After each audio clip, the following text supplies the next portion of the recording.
Hello दोस्तों, JEE mains 2023 में पूछे गए बहुत ही बेहतरीन क्वेश्चंस जिन्हें आप बहुत ही आसानी से कर सकते हैं। चलिए जी स्टार्ट करते हैं। तो देखो पहला ही क्वेश्चन क्या है यहाँ पर, figure A B C and D so variation of force with time. Sir बहुत ही सिंपल सा क्वेश्चन जेईई मेंस ने आपसे पूछा है। आपके सामने चार फिगर दे दिए और आपसे पूछा गया है the impulse is highest in figure. मतलब आपसे सिंपल सी बात है, इम्पल्स पूछा है कि इन चारों फिगर्स में किस में हाईएस्ट है। तो देखो सिंपल सी बात है, फोर्स एंड टाइम ग्राफ दिया हुआ है ना, वेरिएशन किसका है, इस फोर्स का टाइम के साथ। सही बात है ना।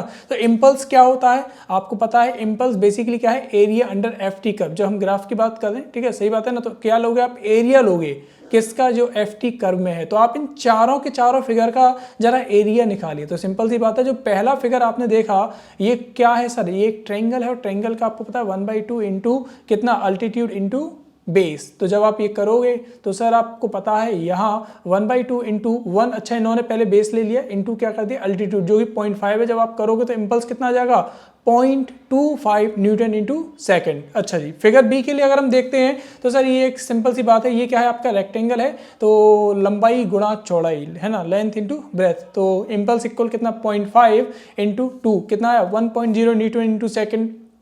इसी तरीके से तीसरा, ये भी एक राइट एंगल ट्रायंगल है, तो आप इसका इम्पल्स निकालेंगे कितना आएगा 0.375 न्यूटन इंटू सेकेंड। और फिगर डी के लिए आपको पता है इम्पल्स कितना आ जाएगा, ये भी एक ट्रायंगल है ना, तो ये आ गया आपका 0.5 न्यूटन इंटू सेकेंड। तो इन चारों में आप जरा ये देख के बताओ कि किसका इम्पल्स सबसे ज़्यादा है। तो आपने कहा सर फिगर बी का। तो इस तरीके से आपका आंसर बी क्या है, बिल्कुल सही है। वैसे भी देखने से ही पता चल रहा था किसका एरिया ज़्यादा होगा। सही बात है कि नहीं है।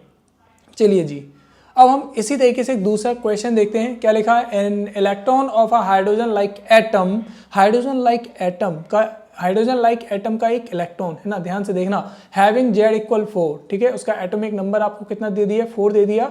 Jumps from fourth energy state to second energy state. Sir चौथी एनर्जी स्टेट से वो दूसरी एनर्जी स्टेट में आता है। तो आपसे पूछा गया energy release in this process, highest energy से लोवेस्ट में गया, तो इसका मतलब कुछ ना कुछ एनर्जी निकली है। तो आपसे वही पूछा जा रहा है सर कितनी एनर्जी रिलीज हुई है।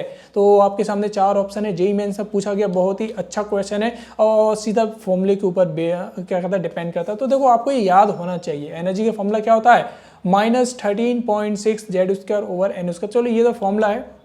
इस तरह अगर मैं क्या निकालता हूँ sir, energy released in this process कितनी आएगी sir, del E equal -13.6 Z square 1 over N initial का square minus 1 upon N final का स्क्वायर। इनिशियल मतलब जहाँ पर अभी है, फाइनल मतलब जहाँ पहुँचा। तो सिंपल सी बात है, फोर्थ से किस में गया है सर, सेकंड में गया है। तो आप एन आई क्या रखोगे 4 और एन एफ क्या रखोगे 2। और जब आप इस पूरे की पूरी इक्वेशन को सॉल्व कर लोगे, जेड की वैल्यू गिवन है ना कितनी है 4। तो जब आप इस पूरे की पूरी मैथ को सॉल्व कर लोगे, देखो मैथ आनी बहुत जरूरी है, ठीक है, फिजिक्स के लिए मैथ का आना बहुत ज़्यादा जरूरी है। तो अपनी मैथ की कैलकुलेशन, मैथ को बहुत सही कर लेना, बेसिक कर लेना, इतना ही नहीं कि आप कुछ ज़्यादा ही हवा में उड़ जाओ। अच्छा जी, तो डेल ई कितना आया 40.8 इलेक्ट्रॉन वोल्ट। सही बात है। अच्छा जी, तो इस तरीके से आपका जो ऑप्शन नंबर 4 है वो बिल्कुल सही जवाब है इस क्वेश्चन के लिए, और आप बहुत आसानी से इस क्वेश्चन को कर सकते थे। चलिए मिलते हैं आपसे नेक्स्ट वीडियो में और भी अच्छे अच्छे मजेदार जेईई मेंस के क्वेश्चंस के साथ, एडवांस के भी लेंगे। साथ ही साथ आप अपनी तैयारी करते रहिए और मौज में रहिए। और आप मुझे ये भी बता सकते हैं कि इलेक्ट्रॉन वोल्ट क्या होता है। चलिए जी, मिलते हैं आपसे नेक्स्ट वीडियो में, बाय बाय।